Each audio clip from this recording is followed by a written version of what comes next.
Oui, là-bas, au fond. On paye le matin et pas de blague, hein? Déclara-t-elle en rejetant sa tête en arrière d'un mouvement rapide. Oona avait la vingtaine et venait du sud. Elle travaillait l'hiver comme servante dans une ferme dans le fjord voisin. L'été, elle s'occupait des hôtes de l'auberge située sur les terres du fermier. Tous les voyageurs qui passaient entre l'ouest et le sud s'arrêtaient là. Oona observa longtemps le bel homme qui se tenait dans le couloir. Son regard s'attarda sur lui bien plus que sur les hôtes habituels. « Vous avez faim ? Je peux regarder ce qu'on a dans la cuisine ?» proposa-t-elle.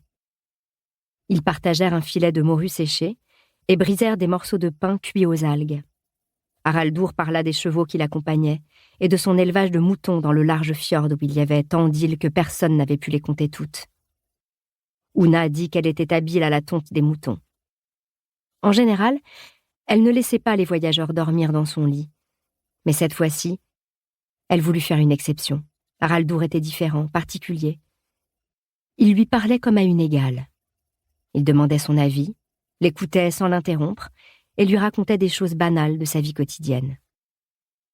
Le lendemain matin, alors qu'il s'apprêtait à partir, Haraldur lui demanda ce qu'elle dirait s'il venait la chercher au retour. « Si vous arrivez assez tôt, il est possible que je parte avec vous, » répondit-elle.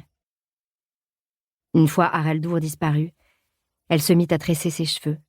Les rayons du soleil du matin d'été pénétraient dans la maison de tourbe par une étroite fenêtre.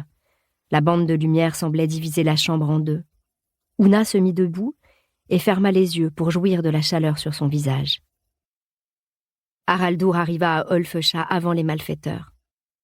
Niauch se réjouit de la venue de son ami, et ils fêtèrent leur retrouvaille jusque tard dans la nuit. Niauch embaucha chez un voisin de confiance 2 hommes costauds pour veiller sur sa vie jour et nuit.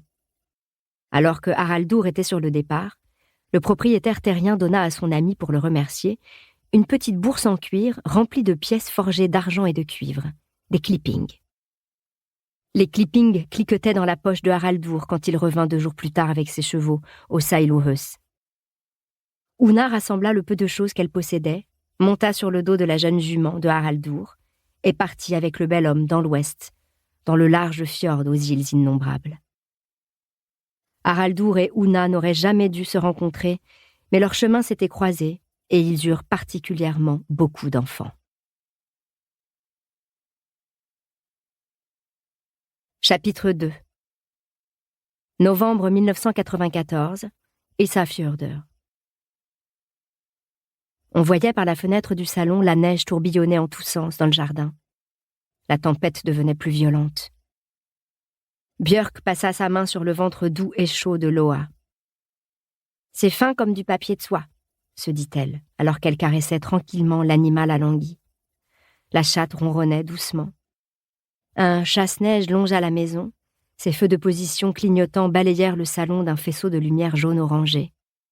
Le gros véhicule débarrassait la route de la neige en l'entassant sur le terrain vague voisin. Les heurts et les grincements du chasse-neige raclant la terre s'entendaient jusqu'à l'intérieur. La chatte se réveilla, étira ses pattes avant sur le canapé de velours côtelé, entr'ouvrit ses paupières et jeta un coup d'œil satisfait en direction de sa jeune gardienne. Björk était triste de ne pas avoir le droit d'avoir un chat à elle. Maman était allergique. Avoir un chien, ce n'était pas non plus possible. Ils avaient des chevaux, mais ils étaient toujours dehors, et on ne pouvait pas jouer comme ça avec eux sur le canapé du salon. Björk s'était réjoui que le vieil ami de maman, Jon, ait demandé qu'elle et sa sœur Rosa viennent garder son chat. Jon avait dû partir pour Reykjavik, la capitale, pour acheter des lunettes, parce qu'il n'y avait dans le fjord de l'Ouest ni ophtalmologiste ni opticien. Un trajet de 6 heures en voiture vers le sud, puis 2 ou 3 nuits dans un hôtel bon marché dans la banlieue de Reykjavik, cela n'était pas pour plaire à la vieille Loa. Elle n'aimait pas être enfermée dans sa cage de transport sur la banquette arrière et vomissait toujours dans la voiture. Björk et Rosa étaient venues directement après l'école pour nourrir la chatte. Les fillettes lui avaient donné quelques langues de cabillaud et versé 1 décilitre de croquettes dans sa gamelle. Loa avait l'habitude d'utiliser la chatière. Elle entrait et sortait comme elle le voulait et faisait ses besoins à l'extérieur. Björk ne voulait pas quitter la chatte endormie. Son poil était si doux et si chaud. « Il faut qu'on y aille, vraiment, le bus va partir !»